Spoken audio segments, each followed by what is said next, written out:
T'es une merde, je sais ça va t'énerver, et tu vas te dire que je t'insulte gratuitement, mais c'est la réalité, la première étape pour devenir meilleur, se transformer et se réinventer complètement et d'admettre tes faiblesses. Car si tu ne les admets pas, tu ne peux pas les corriger, c'est la vérité brutale, ça fait mal à l'ego, mais tu dois l'accepter. L'accepter est douloureux, mais la douleur est nécessaire, et il y en aura plein dans le chemin. Tout le monde a fêté le nouvel an en postant leur résolution. Les mêmes gens qui attendent la nouvelle année pour être focus sont les mêmes personnes qui postent des citations absurdes comme « 2023 m'a changé »,« 2024 m'a brisé »,« 2025 m'a ouvert les yeux »,« 2026. Je suis de retour », pathétique. Chaque année c'est la même rengaine. Si tu veux vraiment réussir 2026, tu devras faire confiance à mon cerveau, pas au sien.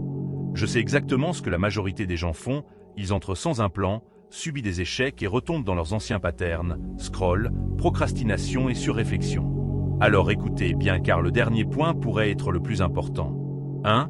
Se fixer un objectif. Celui-là c'est la partie où la majorité des gens échouent, car ils laissent leurs égos entraver leurs ascensions. Un objectif c'est pas une chose abstraite. Que tu accomplis c'est un style de vie, une direction qui te transforme. Le travail que tu fais, travaille plus sur toi que ton travail. Un objectif c'est un voyage, une découverte de soi, un dévouement pour une cause, plus grande que soi, car si t'as pas d'objectif, t'es comme 99% de la population qui n'ont pas de vision et qui sont dirigés par le top 1%. Qui a une vraie vision, au bout du compte, t'es un poupée, un visiteur de ta vie, qui vit au jour le jour, un autre mouton de la société, tu es en mode automatique comme un PNJ. Fixe un objectif, peu importe ce que c'est, par exemple je veux faire 100 € par mois, je veux un physique musclé, je veux gagner ce marathon, je veux une énorme chaîne YouTube, les possibilités sont infinies et attaque-le avec tout ce que t'as. 2. Mets ton ego de côté.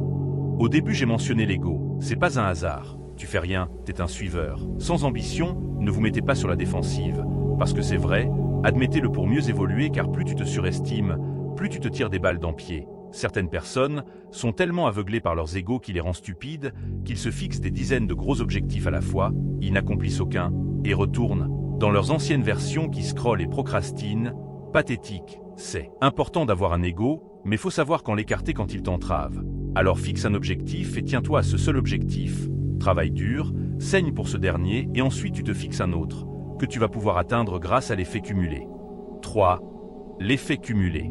Pour atteindre ton objectif, tu dois maîtriser l'arme la plus puissante, l'élan, le momentum. Cela consiste à transformer un but ambitieux en une série de petites actions rituelles, en apparence insignifiantes, leur répétition disciplinée, crée un effet de levier qui transforme tes résultats de manière exponentielle. Plus tu avances, plus le succès devient automatique et massif. Par exemple, si tu veux lire 20 livres en un an, lis une page chaque jour. Quand tu deviens confortable et régulier, avec le fait de lire une page, tu augmentes en lisant 5 pages, ensuite 10 pages, ainsi de suite comme la charge progressive dans la salle. Tiens-toi responsable de tout ce qui pourrait arriver, les succès et les échecs, ne blâme rien à part toi-même. C'est tout ce qu'il y a de plus facile à faire. Arrêtez de surcompliquer ce que vous voulez, et vous l'obtiendrez rapidement.